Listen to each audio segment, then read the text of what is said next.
नमस्कार मित्रांनो, सुख म्हणजे नक्की काय असते सिरीमध्ये काय घडले आपण ते बघणार आहोत। शालिनी सोमा मंदिराच्या उत्तर दिशेला आलेल्या असतात। शालिनी सांगते की या दिशेला जे दगड आहे त्या ठिकाणी तू खोद। त्याच वेळेस ईशान तिथे येतो। तुम्हाला जीवनदान देणारं त्रिशूळ तुम्ही एवढ्या साध्या ठिकाणी कसं काय लपून ठेवू शकता असं तो शालिनीचं माप काढतो। शालिनी म्हणते, मूर्खा तू शांत बस, मला कळतं की माझ्या जीवनाचं रक्षण करणारं मी कुठे लपवायचं ते, तू नको अक्कल शिकूस। या ठिकाणी मी एक अफवा पसरवली होती की मंदिराच्या उत्तर दिशेने जो आतमध्ये प्रवेश करेल त्यांना देवी पावणार नाही। लोक देखील पाळतीवर ठेवले होते आणि ते खरंच झालं। लोकांना ते खरं वाटलं आणि इकडून दरवाजाच बंद झाला। बघ आजूबाजूला किती रान वाढलं आहे, तू खांदायला सुरुवात कर असं ती बोलते। याच ठिकाणी मी त्रिशूळ काढणार आणि याच ठिकाणी नित्याने दरवाजाला पुरून टाकणार। राजमा सावरील सांगत असते, आपल्यावर हल्ला करणारा व्यक्ती तोच होता। असेल तर एक कोडं सुटलं समजायचं। हे हल्ला सगळा शालिनीच केला आहे। घरादाराच्या मुळावर उठली आहे ती बाई असं विमल बोलते। याच वाटतंय की तो माणूस माझ्या हातातून निसटला, त्याचाच मुर्दा पाडायला पाहिजे तिथं। एक शत्रू तरी संपला असता आपला। तेवढं सावरी बोलते, येऊ दे दादाला सांगते सगळं। त्या म्हणतात आदिराजला काहीच सांगायचं नाही। त्याच वेळेस राजमा देखील बोलतो, होय सावरे आपण सांगायला नको, देखील तयारीत राहू, त्याला येऊ देच आता पुन्हा एकदा, मग त्याचा बेत बघूयात। खूप खोल खड्डा खांदतो पण त्रिशूळ त्या ठिकाणी सापडत नाही। पुन्हा बोलतो की वाटलंच होतं मला इथे नसणार, कोणाला तरी सापडला असणार तो। त्याच्या हाताने इथे ठेवला होता, खून म्हणून तिथे दगड ठेवला होता। बघ दगड देखील आहे, याचा त्रिशूळ देखील इथंच असेल। तेवढ्यात सोमा शंका व्यक्त करतो की नित्याने आदिराजला इथला तपास लागला असं त्यांनी काढला तर नसेल। बोलतो, मी स्वतः माईक लावला आहे त्या ठिकाणी त्यांची कुठलीच चर्चा त्रिशूळाबाबतची नाही। सोमा आजूबाजूला अजून खांदून बघ, इथंच त्रिशूळ आहे। तेवढ्यात एक आजीबाई कंदील घेऊन तिथे येते। अडकली ना नियतीच्या फेऱ्यामध्ये, फिरून फिरून तू पुन्हा इथंच येणार। मी आश्चर्याने तिच्याकडे बघते। यापूर्वी देखील एक आजीबाई अशीच तिला भेटली होती।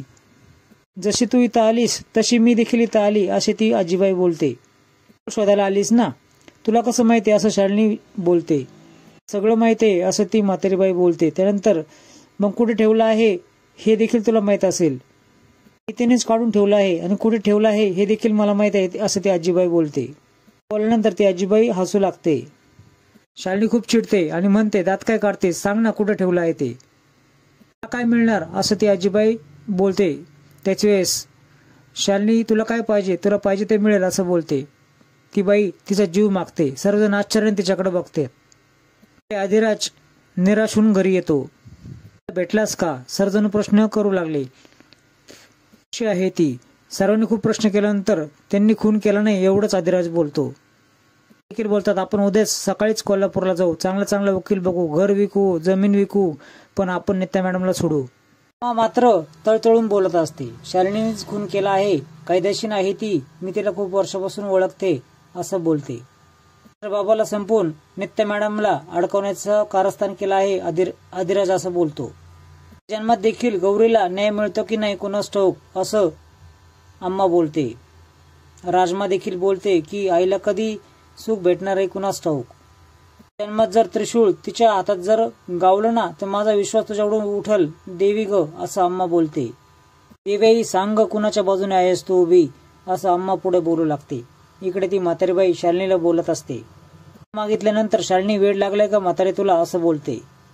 तुझे सर्व गुपित मला माहित आहेत, तुझ्या मनगडातलं हाडं आणि पायातलं कडं तुला कधीच वाचू शकणार नाही असं तिला आठवतं। तुला जीवनदान देणार आहे हे ठाऊक आहे मला असं ती म्हातारी पुढे बोलू लागते। कुठे आहे हे पाहिजे असेल तुला तर मला जे पाहिजे असेल ते तुला द्यावंच लागेल, जीव पाहिजे ना माझा असं म्हणून ती पुढे जाते आणि तिचाच गळा दाबायला लागते। ती बाई हसू लागते पण चिडून शालिनी अजून गळा दाबू लागते। बोल कुठे आहे माझं त्रिशूळ असं विचारते। ती म्हातारी हसतीये, तिला तिचा जीव घेता येत नाही असं म्हणून शालिनी तिचा हात काढते आणि तू मला मारू शकत नाही हे मला माहित आहे, कारण तू एवढी खुळी नाहीस। माझं मारलं असतं त्रिशूळचा पत्ता कोण सांगेल तुला असं म्हणून ती निघायला लागते। तिला धमकवतो, अशी कशी सांगत नाही, बघ तुझा बेत असं म्हणून पुढे येऊ लागतो। त्याच वेळेस काठी जोरात उगारते आणि त्याला मारते, तो विवळू लागतो। त्रिशूळ जर मिळालं तर मला जे पाहिजे ना ते आपोआपच मला मिळेल असं ती शालिनीला बोलते।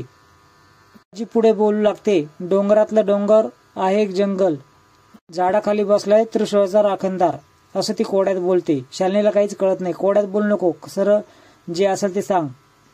फसवत तर नाहीस ना म्हातारे, असं ती शालिनी शंका व्यक्त करते. विश्वाच्या मागं तू एकटीच नाहीये हे लक्षात ठेव, असं ती म्हातारी तिला समजावते. आदिराजच्या हाती लागायच्या आधी कामाला लाग आणि शोध ते त्रिशूळ, असं शालिनीला ती बोलते. तिघेही डोंगराच्या दिशेने जाऊ लागतात जंगलामध्ये. त्या दिवशी नित्याला कोर्टामध्ये घेऊन जाण्यासाठी पोलीस व्हॅन तयार असते. वकील लावला आहे का नाही, एक हवालदार दुसऱ्या व्यक्तीला बोलतो. त्याच वेळेस सायरन वाजतो. आग लागली असं संकेत होतं. त्यानंतर सगळेजण गाडीमधून तिकडे जातात. तिचा फायदा घेऊन आदिराज गाडीमध्ये येतो. नित्या मॅडम तुम्ही घाबरू नका, असं बोलतो. आदिराज, शालिनीने तिचा खेळ खेळायला सुरुवात केली आहे, असं नित्या बोलते.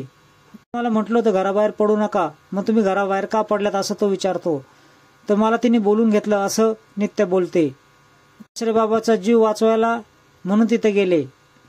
आधीच तिने त्याला मारलं होतं. मी फक्त तलवार उपसली.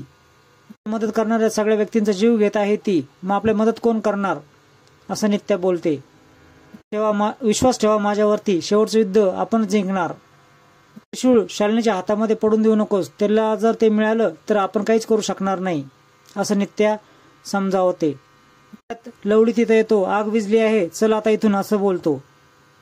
पोलीस व्हॅनच्या पाठीमागे कचऱ्याची गाडी कशी काय आली आणि तो कचरा कसा काय पेटला, असे पोलीस विचार करू लागतात.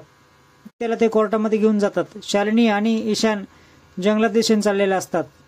तो माणूस, आपल्याला वेळ कमी आहे, असं शालिनी बोलते. कोड्याचा अर्थ उलटा काढायचा असतो. तो माणूसच आसन कशावरून, असं ईशान अंदाज व्यक्त करतो. कोण आसन तो रक्षण करता, असं शालिनी विचारते. कशाला शंका काढताय, शोधा, असं शालिनी बोलते. विमल देवी आईची पूजा करते. आमची परीक्षा का घेतेस, आम्ही बी तुझे लेकरच आहोत ना, असं बोलते. राजमा देखील बोलते की जेव्हा जेव्हा माझ्यावर संकट आले, माझी आई वाघिणीसारखी माझ्या समोर आली. शालिनीला वाटत असेल की नित्या आणि आदिराज काही करू शकत नाही, पण त्यांनाही मी दाखवून देईल की त्यांचीच लेक काही करायला तयार आहे. खूप रागाने ती कोयता घेऊन जायला निघते. शालिनीला मी आता मारणार आहे, ती माझ्यापासून वाचू शकत नाही, असं राजमा बोलते. बिंदास राहायचं आणि आपण कायदा कानामध्ये अडकून राहायचं, असं राजमा पुढे बोलते. तिला खूप बंधन आहे आणि तिला बंधन नाही का, असं ती पुढे बोलू लागते. माझ्या पद्धतीने धडा शिकवल्याशिवाय गप्प बसायची नाही, आता मला कोणीच अडवू नका, असं ती राजमा पुढे बोलू लागते. पुढील भागामध्ये तुम्ही बघणार आहात की तिघेही त्रिशूळ शोधता शोधता खूप दमलेले असतात. राजला आपण कमी समजू नका, आपण जे काही करत आहोत त्याला कळेल आणि तो नंतर आपला बदला घेण्यासाठी रेस्ट हाऊसवर जाईल. स्वतःहून तो आपल्या जाळ्यात अडकणार, असं शालिनी पुढे बोलते. तसंच होतं. आदिराज आणि लवली रेस्ट हाऊसवर जातात. आदिराज दार उघडतो, तेवढ्यात जोरात समोरून लोखंडाचा गोळा येताना लवलीला दिसतो. तो गोळा स्वतःच्या अंगावर लवली घेतो आणि आदिराजला ढकलून देतो. खाली पडतो आणि हा आदिराज खूप घाबरतो. तर मित्रांनो, अशीच नवीन अपडेट्स बघण्यासाठी चॅनल सबस्क्राईब करा, बेल आयकॉन दाबा. व्हिडिओ पाहिल्याबद्दल धन्यवाद.